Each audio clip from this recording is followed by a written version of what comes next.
Pemirsa, Menteri Luar Negeri Amerika Serikat Mike Pompeo hari ini berkunjung ke Indonesia dan bertemu dengan Presiden Joko Widodo dan juga Menteri Luar Negeri Indonesia Retno Marsudi.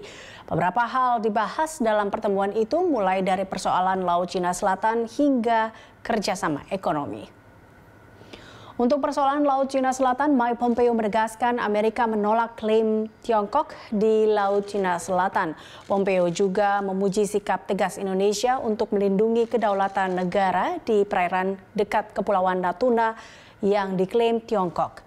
Di bidang ekonomi, Menlu Retno Marsudi mengatakan Presiden Jokowi ingin melihat kerjasama ekonomi antara kedua negara semakin meningkat di masa depan.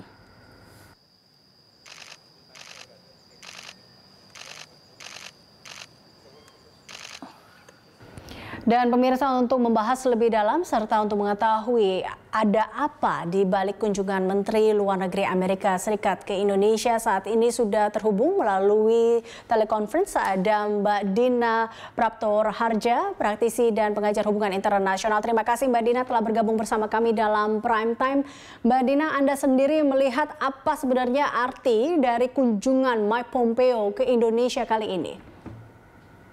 Saya melihat ini tak lebih dari upaya beliau sebagai wakil dari Trump untuk mendongkrak suara pada detik-detik terakhir sebelum pemilu di Amerika Serikat dilangsungkan. Jadi ini ada kaitannya dengan pemilu Amerika Serikat yang akan berlangsung nanti. Tapi ini cukup menarik ketika ia menanyakan beberapa hal isu. Tapi kalau sebelum kita masuk ke isu-isu yang dia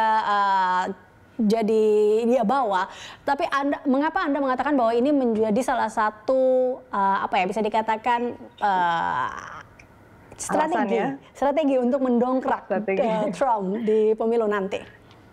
Pertama, karena dalam 2 kali debat beliau itu boleh dikatakan tertinggal dalam aspek menceritakan apa yang menjadi future foreign policy dia.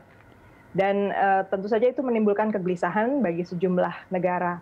Lalu yang kedua, di dalam negeri sendiri ada citra yang cukup menguat bahwa beliau itu termasuk orang yang rasis ya, punya masalah dengan toleransi. Sehingga kalau dia berkunjung ke negara-negara yang pluralitasnya besar seperti Indonesia dan India, itu satu faktor yang bisa mendongkrak citra tersebut. Itu sebabnya dia ingin bertemu dan bicara soal toleransi, kemudian bicara pada kelompok kaum muda, itu juga salah satu aspek. Kalau saya melihat faktor kunjungan terkait dengan Laut Cina Selatan tidak ada yang berbeda ya sebenarnya.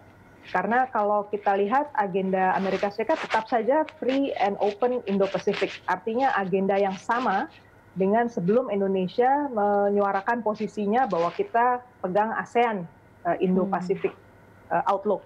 Jadi Indonesia bersama negara-negara ASEAN yang lain menolak sebenarnya untuk ikut dalam skema free and open Indo-Pacific yang intinya sebenarnya ada quote di situ.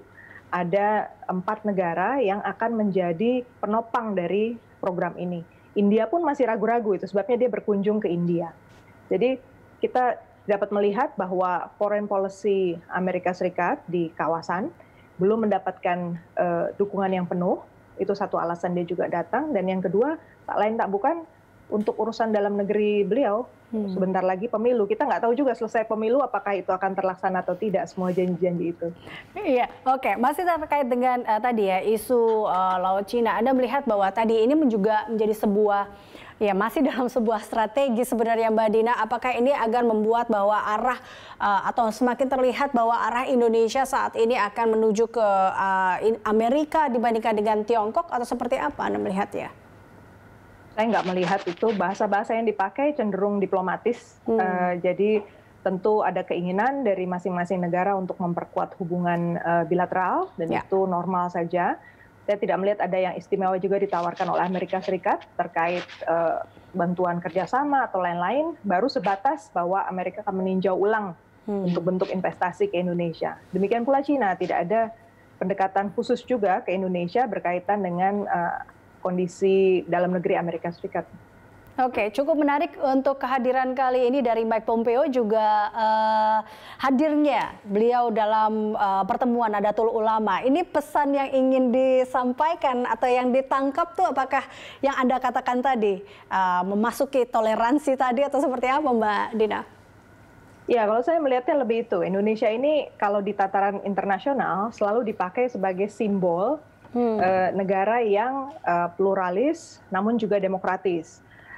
Negara mayoritas Muslim terbesar di dunia yang di satu sisi mau bekerja sama dengan banyak negara. Karena kalau kita lihat rekan-rekan kita di misalnya OIC ya, Organisasi of Islamic Cooperation, bentuk kerjasama mereka lebih terbatas. Apalagi kalau mau dikaitkan dengan agenda demokrasi dan human rights. Kita yang lebih luas jangkauannya. Itu juga menciptakan satu image tambahan yang memperkuat posisi Amerika ketika dia bilang mereka masih peduli demokrasi, masih peduli human rights. Oke. Nah ini kalau kita lihat juga salah satu yang menjadi sorotan dengan kedatangan Mike Pompeo adalah soal kerjasama antara kedua negara, baik dengan ekonomi dan juga pertahanan, Mbak Dian. Kita tahu bahwa Prabowo Subianto kemarin ke Amerika Serikat. Nah ini akankah memberi kemudahan akses ke persenjataan? Mungkin seperti itu Anda melihatnya? Kita kalau bicara soal persenjataan, sebenarnya yang menarik adalah kita membeli senjata dari berbagai pihak.